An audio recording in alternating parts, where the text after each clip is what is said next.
What is up, guys? This is Wilson Clark here on episode one of the Moving the Sticks podcast. We're kicking this off here. Probably not going to have any listeners on this episode. Probably never going to have any listeners ever. But if you stumble across us on YouTube, the Twitter is at MTS, all capitalized underscore pod. So go ahead, check that out. I'll be tweeting about when our next episode is. It'll link you to the episodes and whatnot. So if you come across this, give that a follow. Would really appreciate it. Might start an Instagram at some point, but quite frankly, I am a little worried about the judgment I'm going to get from my peers if I do. So this will probably stay the way it is. I don't know where this podcast is going to go.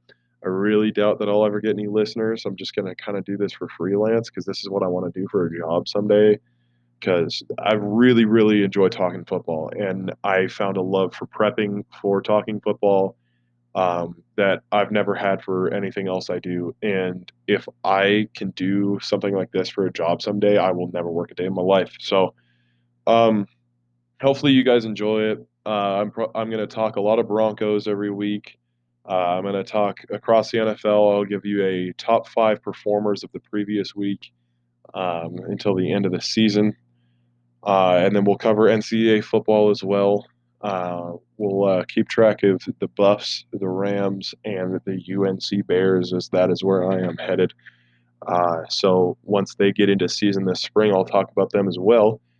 I'm pretty excited to be headed up there. I'm really, really honored to be joining the 2021 signing class coming up here on December the 16th. And yeah, so once again, this is the Moving the Sticks podcast. I'm Wilson Clark, and we'll jump right into it here. So, the big talk that I want to kick this off with here is talking about Des Bryant's tweet from last night. Before the game, apparently, he was out on the field warming up. He was already warming up, and the team came, or the training staff came out, and they tracked him down and pulled him off the field, saying that he had tested positive for COVID. He was obviously super super pissed about this. He finally gets his shot at redemption and a chance to prove himself against Dallas, show why he still deserves to be in this league, show why he's here, and uh, why Dallas should have never let him go. Des caught it, by the way. You can argue that all you want. Des caught it. Um, and the thing that I found super, super surprising after they pulled him off the field was that they continued with the game. I uh, I understand the implications of canceling an NFL game 30 minutes before kickoff. I understand what that would do to the league, and I understand that that's hard to do when you've already got broadcasters in and all these people here ready for the game to kick off. But if the NFL was really as much about the safety of the players and the safety of the staff as they have so adamantly put out there, they would have canceled this game. And don't get me wrong, I'm glad it was still played. I can never pass up a chance to watch football, especially on a Tuesday night. That's pretty awesome. But it just shows me how bad the league is when it comes to what's really coming out of their mouth. A lot of times they're going to talk about like, oh, player safety, and then they'll come out with something like this, or they'll talk player safety, and then they'll go and give a shortened training camp with less contact and not do a preseason. Oh, excuse me, and not do a preseason. So it's disappointing to me because you're really seeing this side of the NFL that is just putting their monetary gain first, which I understand. There's a lot of money to be made in the football business, and they're going to make it regardless. They do not care about you. So yeah, I mean, I get it. Des was upset, and I understand why, but I think he handled it poorly. Um, I don't think there's any need to go out on social media and tweet the things that he was tweeting, talking about getting drunk after not being able to play and watching the game while drinking wine and being all messed up. I mean, I understand if you want to go do that and that's your reaction to not getting to play your old team, then fine. But you don't need to put that out there on Twitter. It's really unfortunate, and I just wish he would have handled it in a better way. And just kind of moving on, and COVID in the NFL again. The NFL has not maintained a, a straight message the whole year. They've shown us a lot of different standpoints. They've shown us that they are super biased towards different teams, and quite frankly, I just don't understand it. For example, when the Broncos and the Saints were playing, and the whole mess went down with Kendall Hinton, it was upsetting, knowing that if it was, for example, the Kansas City quarterback room that had gone in for an extra day of film and had their masks down for what the NFL deemed to be too much time, and they all got sat down for contact tracing. I think if that happens to a team like Kansas City or a team like New Orleans, just one of the teams that is the face of this league, I think they postpone the game. I don't think that the NFL would let the Chiefs play without Patrick Mahomes at the helm unless he's actually hurt. I think they would push everything back just to make sure that man plays. And I just don't understand why it should be any different for any other team. I understand they get more revenue out of games that feature guys like Mahomes, and that's why they're always on prime time. I remember a time when the Broncos were regularly on prime time. Unfortunately, that's not the case anymore. Um, but I was just disappointed. I felt like the league needed to make an example of somebody, and they looked at the Broncos and said, "Here's a team with no owner to tell us no, with nobody really at the helm to fight us back here, and a team that we see as completely irrelevant, and it will not create massive problems for the rest of the league." And so they basically came out and said, you know what, we don't care about the Broncos. Let's just let's push them under the bus and let them figure this out for themselves. And they, quite frankly, wasted a game of a lot of those players' careers. There was a lot of chance that people on both sides of the ball could have gotten hurt there, and I find it extremely disappointing. Hats off to Kendall Hinton for going out and doing what he did. There's not a lot of people who can say that they've done something like that, and it puts into perspective to all the drunk 45-year-old dudes who are 5'3" yelling, "Oh my God, he can't throw well. I could do so much better if I was out there." No, you couldn't. No, you couldn't. There was a Division 1 athlete who played quarterback in the ACC. Granted, he hadn't thrown the ball in a couple years, but he played quarterback in the ACC and came out, had 1 for 9, and what was it, like 3 interceptions, it was something, yeah. And it's just it puts into perspective what the NFL really is. And I know that personally speaking, I can't say that, well, I can't really say how hard the NFL is, but I can imagine how tough it is just being somebody who's going on to play at the next level.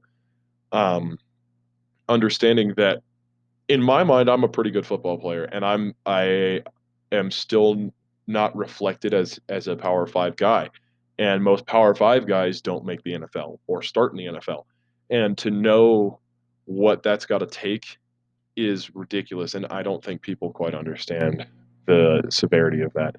But again, with COVID in the NFL pushing back games, no preseason, um, things like that, they've got to stay consistent with. They canceled and moved a bunch of the Steelers games, and then they make the Broncos play the Saints. Just it's frustrating. Speaking of bending the rules for the good teams, the Big Ten today.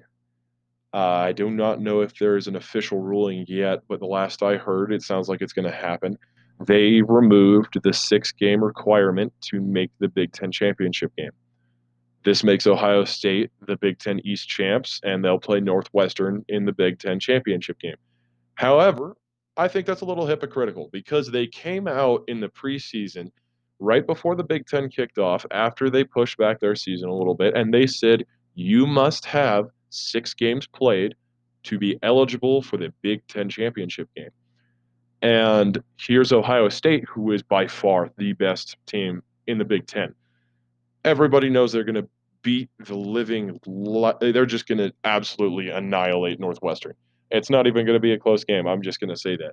And to take away the opportunity for Indiana to go out and play Northwestern for basically what's a participation trophy at that point, because everybody knows Ohio State is the best team in the Big Ten. But I think it would have been good to see something like that.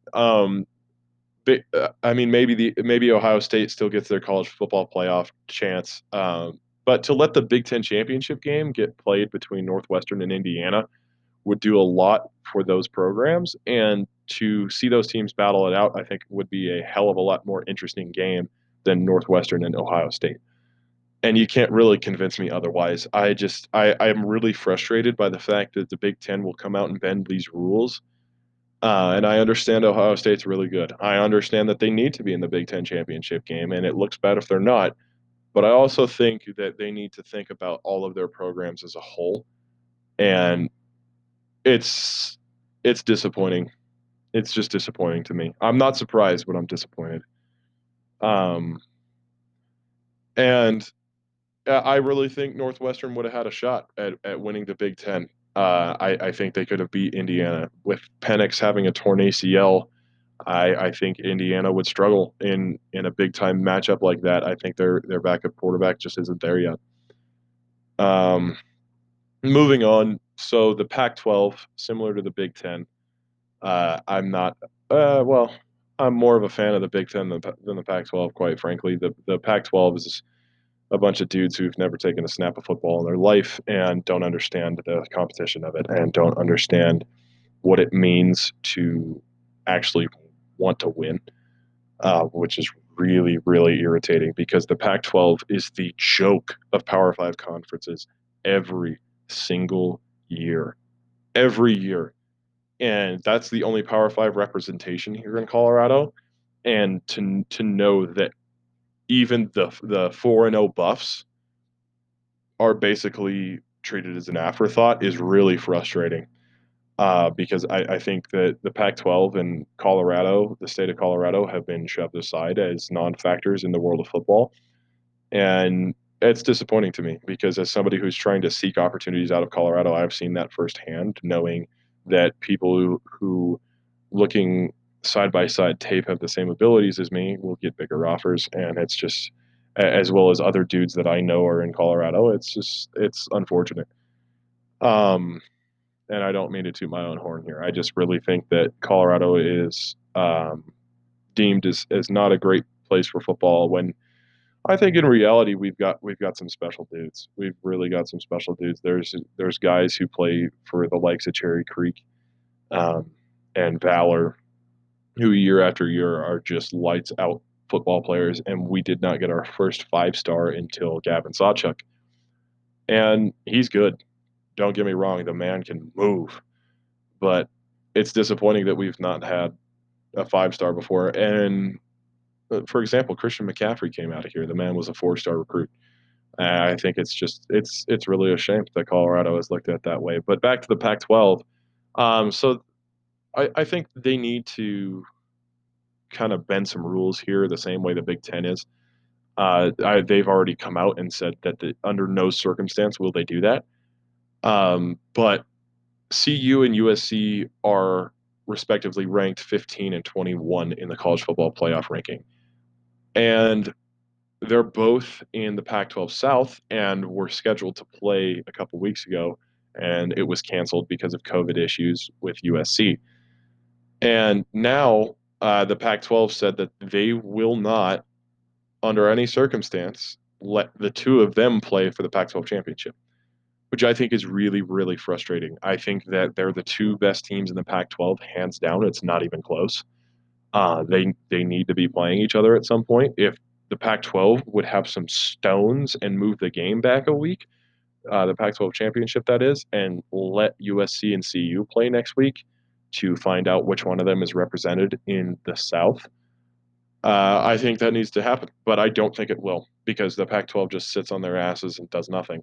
Uh, and so I think that the only way CU even sniffs a Pac-12 championship game is if USC loses to UCLA. But to do that, they need to beat Utah, which Utah has kind of had their number in the past couple of years. And I mean, I have the confidence that they can beat Utah this year, but you never know. I mean, you really never know. The Buffs have to go out and play their best football this week, so we'll see what happens. Um, so the Pac-12 title game is set for next week. There's a couple scenarios for who plays in this game. So the North right now is a toss-up between Washington and Oregon, and this could not have come out any better because the two of them are playing each other this week. The winner gets to play one more game, and I freaking love that. Even though I don't think either of them should be in the Pac-12 championship game, it doesn't matter. The two of them playing each other is going to be one hell of a game. I think Washington is going to beat the snot out of them with their run game, and it's going to be exciting because up front, Washington is a hell of a lot better than Oregon, other than Kayvon Thibodeau. The man is unreal. He is the definition of a football freak, and I think he's going to be one of the best players to ever play the game by the time he hangs it up. And I mean that. But here are the scenarios. So Washington at USC. Oh yeah, and the Pac-12 title game will not be a neutral site this year. I'm not really sure what the other conferences look like. But so Washington at USC. Washington has to beat Oregon, and USC has to beat UCLA. It doesn't matter what the outcome of the CU Utah game is. If USC beats UCLA, they will be representing the South because the AP poll puts them above the Buffs, even though I think the Buffs are better. USC is highly overrated just because they're from LA. Um, and then you have Washington at CU. This happens if Washington beats Oregon and USC loses to UCLA, or they schedule a game against the Buffs next week and loses that game. Um, Oregon at USC. Oregon has to beat Washington, which could happen. I really think it could happen. I think that game's going to be a toss up. And then USC beats UCLA. Once again, it doesn't matter what the Buffs outcome is. Uh, Oregon at CU. Oregon has to beat Washington, and USC has to lose to UCLA, or they have to play CU and lose. So, I mean, it's really there's some factors there. I think the Buffs have a chance, but UCLA has to come out of left field and just absolutely crush this ship. Um, because at this point, everybody's just trying to play for a Pac-12 ring because the Pac-12 is never ever represented in the college football playoff. Which that actually moving on to my next subject here, the college football playoff is absolutely broken. It is horrible. Four teams, a joke. We need more teams in the college football playoff, and it doesn't make sense to me why they wouldn't just do it because it would mean more revenue for the NCAA, and we all know that they love to stash money in their pockets. So here's my idea: eight teams get into the college football playoff. Once again, this means more revenue for the NCAA. The Power Five conference champs get in automatically. You get representation from all five because normally you never see anybody but the SEC, ACC, and Big Ten, or Oklahoma if they're really good that year. Um, or maybe Oregon sometimes, but it's been a while. But then you have three other spots that you give to the next three best teams in college football. You can still do your little good old boys rating system that they love to do. Um, and then you take those three teams and add them to the Power Five conference champions, and you throw them all into a group of eight and rank them one through eight seed based off of who made it in. That's where you really set your final rankings. Uh, you play the first round at home.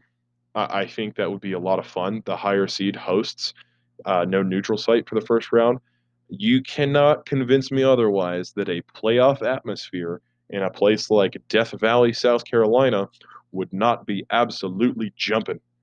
It would be outstanding, and I I think anybody who is a football fan would pay big bucks to go see a game like that. Brings in revenue for the colleges, and it also that revenue that can be brought into the colleges from the playoff games gives them more reason to invest in their football team, invest in their players to get better so they have that opportunity in the first place.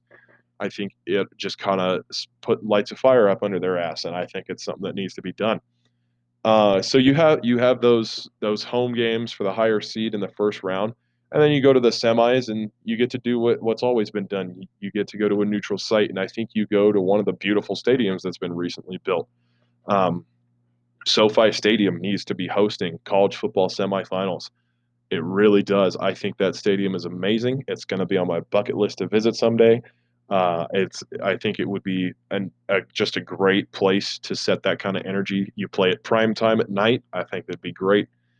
And then you can play them at AT&T Stadium. You can play them at Mercedes-Benz Stadium in Atlanta. You could play it at the Death Star in Vegas.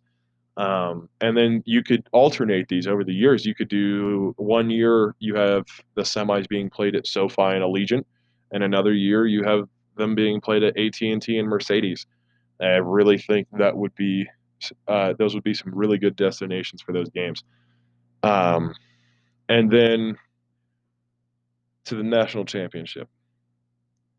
I don't really understand why the Rose Bowl means different things every single year, but I believe that the biggest honor in college football is to play in a Rose Bowl game. And I think that the Rose Bowl needs to be the national championship every single year. You go to LA, you play at a neutral site. It's I would even consider it a neutral site for UCLA if they somehow made a national championship because yeah, they play there, but the energy for a Rose Bowl and the energy for a UCLA home game are not even close. Not even close. As somebody who has been on the sideline for a UCLA football game at home, it is nothing like you see on TV in the Rose Bowl. The place is basically empty because it is so far from campus, you never get student sections. It's disappointing. And so I think it'd be even a neutral site for them. Um, and then so you play that as the Rose Bowl, and we all remember what happened the last time the Rose Bowl was the national championship in 2006. Vince Young, baby, that game was freaking amazing. If you can bring that kind of energy every single year, you play every national championship in the Rose Bowl, it would be incredible. So what my layout for the college football playoff would look like if it were happening this year, you get number one Bama hosting the winner of the Pac-12 game. Um, because let's be honest, the Pac-12 is not very good this year, so they're going to be the 8 seed. You've got the number 2 seed going to the winner of the ACC, hosting the number 7 seed, the winner of the Big 12. Then you've got number 3, the winner of the Big 10, which is Ohio State, hosting whoever loses the ACC game, which I'm going to be honest with you, is going to be Notre Dame. I'm a Notre Dame fan. Don't get me wrong. I've got a little mini helmet for the Irish sitting right above me right now, and they're not better than Trevor Lawrence's Clemson. DJ Uyagalele almost beat them. He almost beat them. True freshman almost beat them on the road in prime time in South Bend. I think with Trevor Lawrence at the helm, they're gonna be ridiculous. They're not touchable. I think they're gonna play Bama for the national championship again, and it's going to be one of the best title games that we've ever seen. It's going to be amazing. They are both elite football teams that I don't think any team in college football history, except maybe last year's LSU team, could touch. So, moving on, you have number 4 seed, which this year I would say is Texas A&M, hosting number 5 Florida. A rematch between these two would be absolutely dirty. They're going to get down on it, and it is going to be one hell of a dogfight. Florida has a chip on their shoulder, and if they play Texas A&M again, especially at full strength, I just don't see a way Texas A&M is winning that game. The way they have been playing, the disappointing turnout from Kellen Mond is just gonna be it would be too little, too late for Texas A&M against Florida.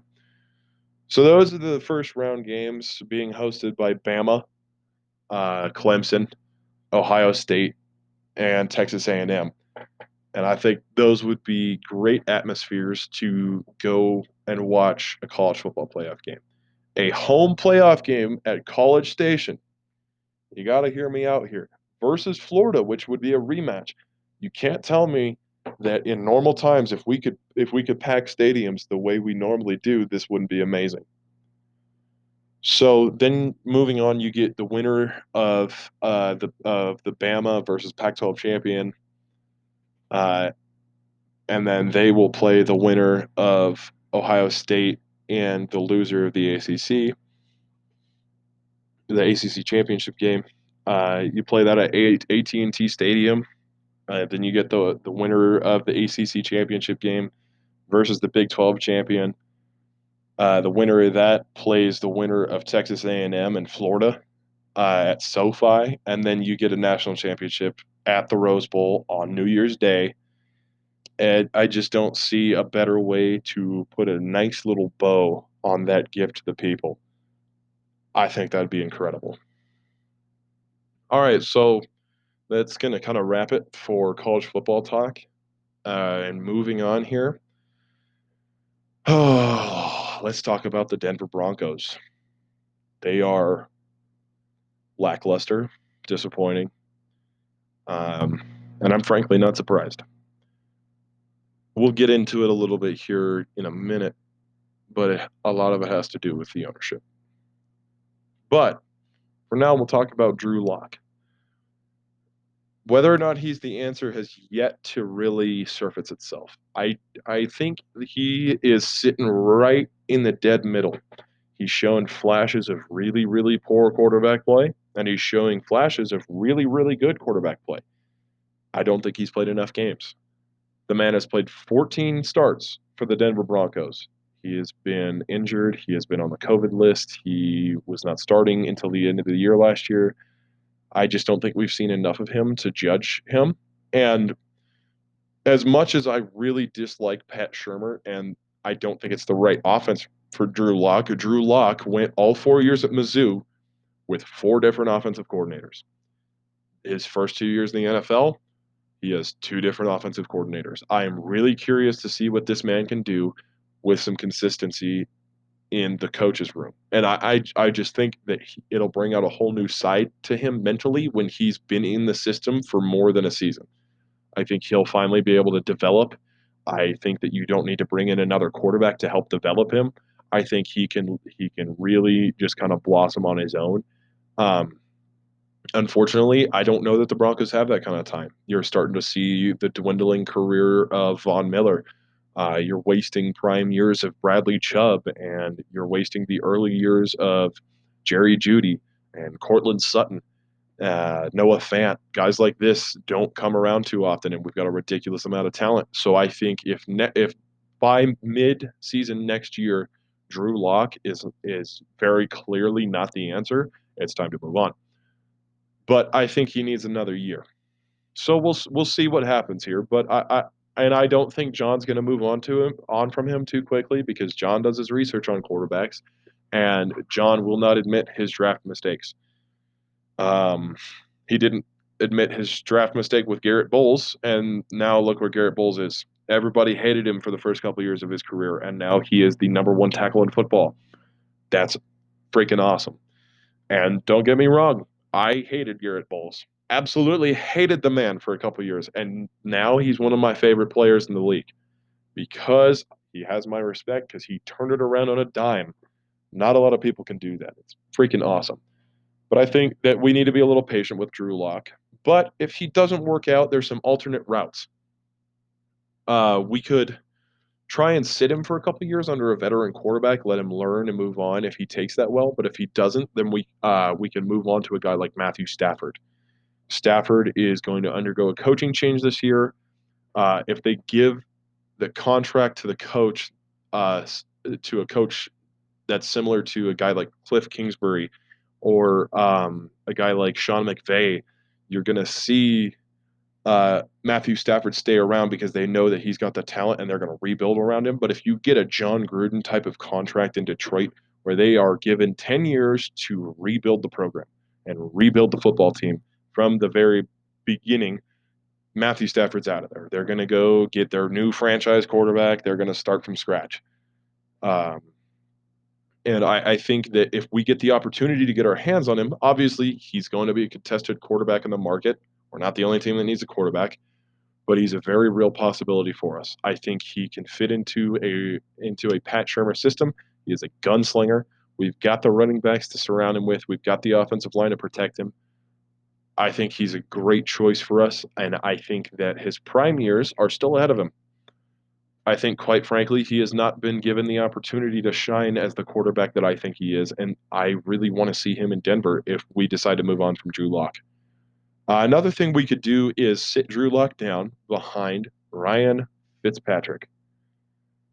And I want to put this out there before this happens, because if this happens, I want everybody to know that I said this first, that I coined this phrase first. If he comes here, it's going to be mile high Fitzmagic.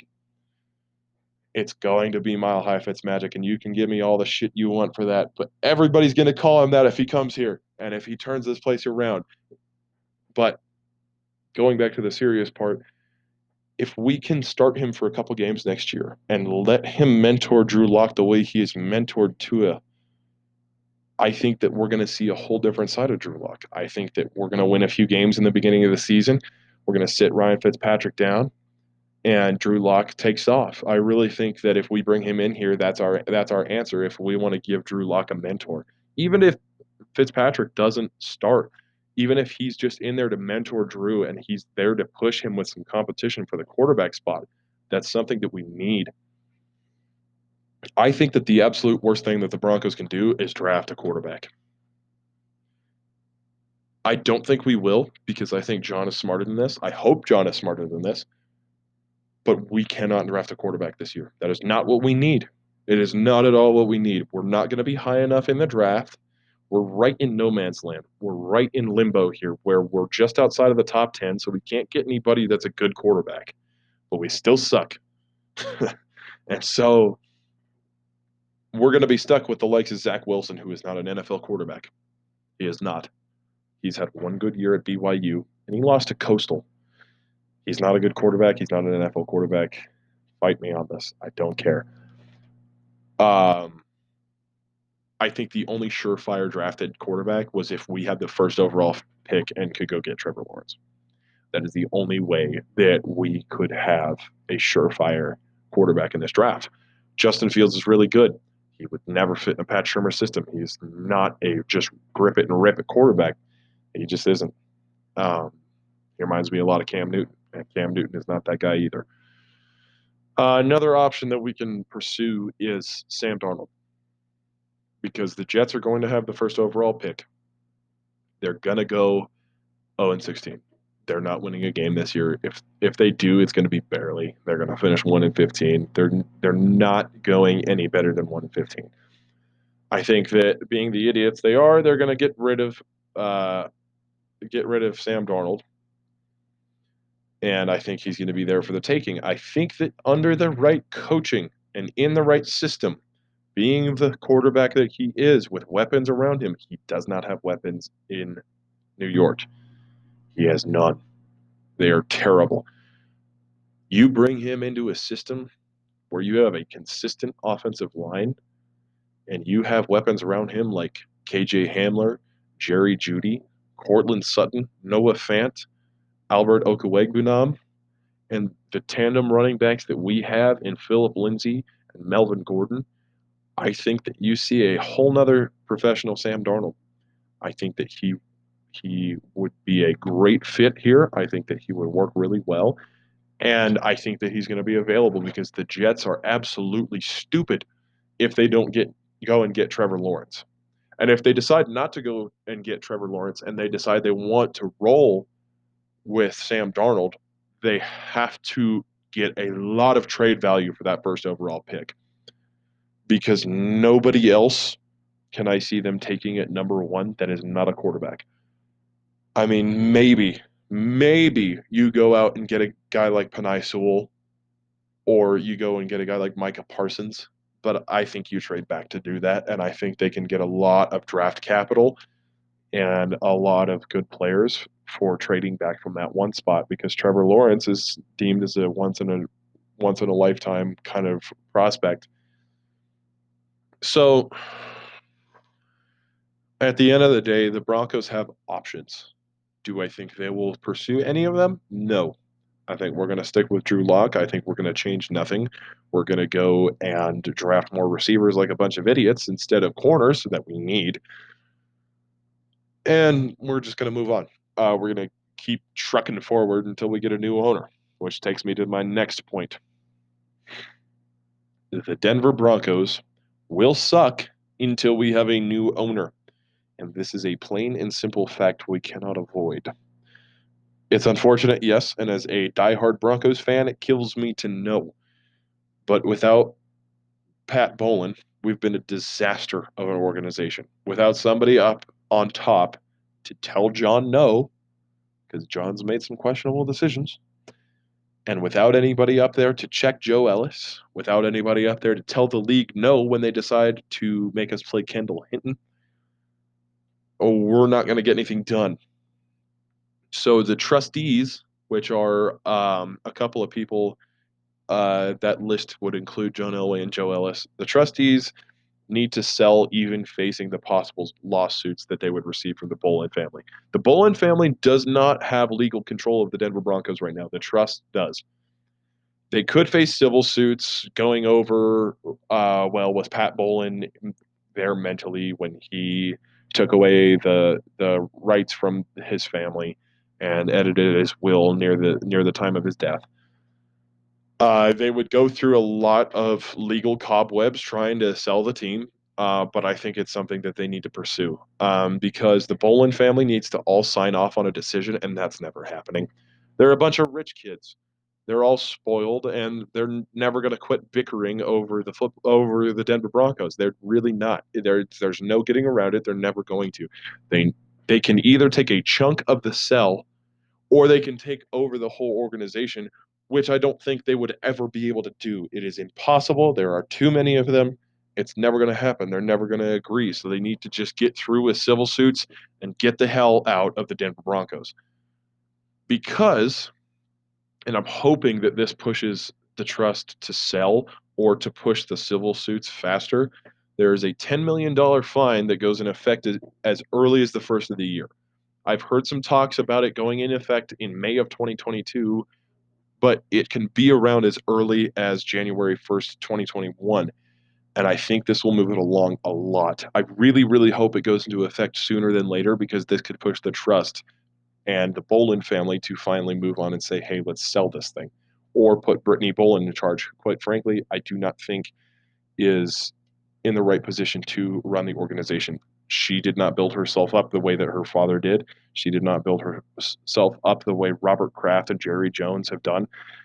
I think that it takes somebody who was initially a businessman or businesswoman before they were an owner of a franchise to run a team. And there's so much more than football going on here, and I just don't think that she has the credentials to do so. And I could be completely wrong. I could be wrong, but I just don't see it being a fit. And I really want us to sell the team. And the league always has some people stuffed in their back pocket who are interested in buying teams. And so I don't think it would take long. I think it's a viable option for the Denver Broncos to pursue. And I really hope it happens. So to close out today's episode, we will discuss the top 5 performances in week 13. This was one hell of a week of football, and it was a little hard deciding who really stood out to me. But at the end of the day, we've got some good quarterbacks in this league, and we've got 4 on the list today. Coming in at number 1, Josh Allen. Against the 49ers, he had an 80% completion percentage, 375 yards, 4 passing touchdowns, and a passer rating of 139.1. To put that in perspective, comparing his stat line to the stat line of Drew Lock, who against the Chiefs this week was 12 of 28, 53% completion, 151 yards, 2 TDs, 2 interceptions, and a quarterback rating of 63. 63 compared to 139. Ouch. Broncos should have drafted Josh Allen in 2018. That's a shame. Going on to number 2, got Aaron Rodgers, who, in my opinion, should be the MVP.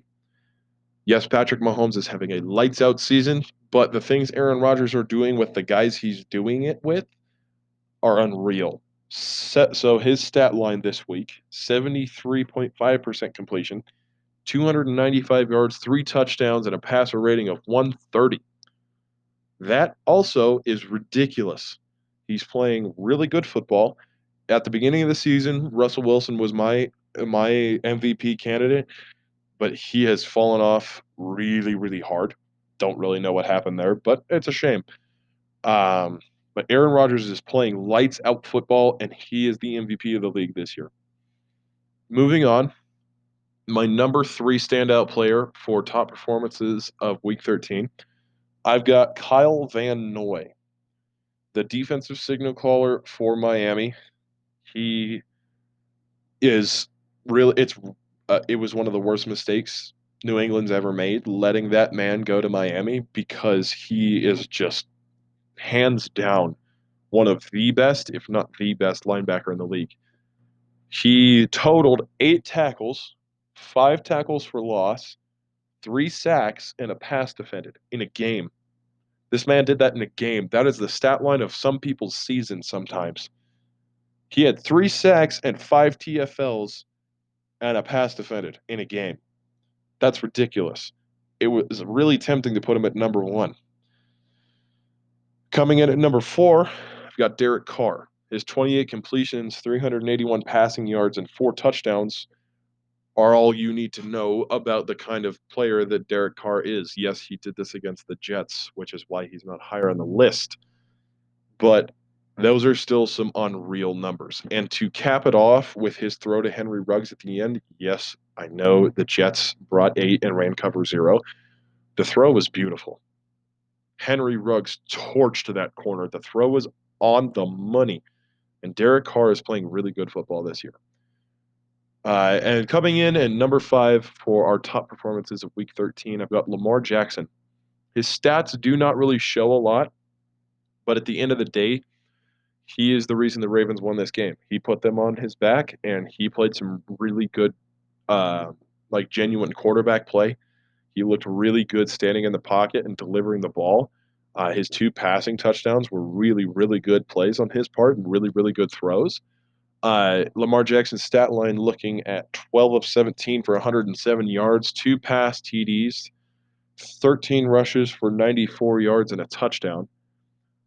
I mean, that one rushing touchdown he had on the 4th and 2 where he just broke out there. First of all, Orlando Brown, his kick out block to open that hole, good Lord, that man is special.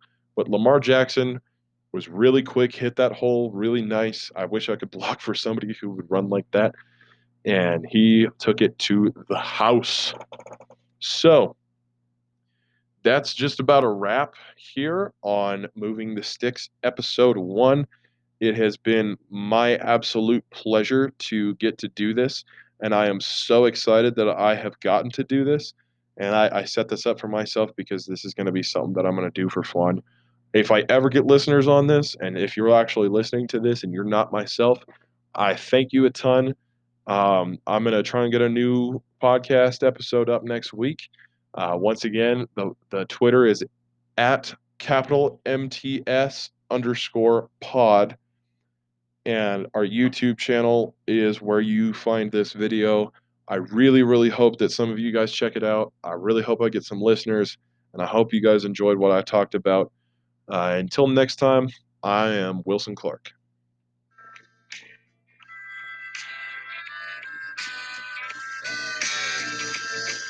Let's move down here at the age of 18. To do the boys' way was more than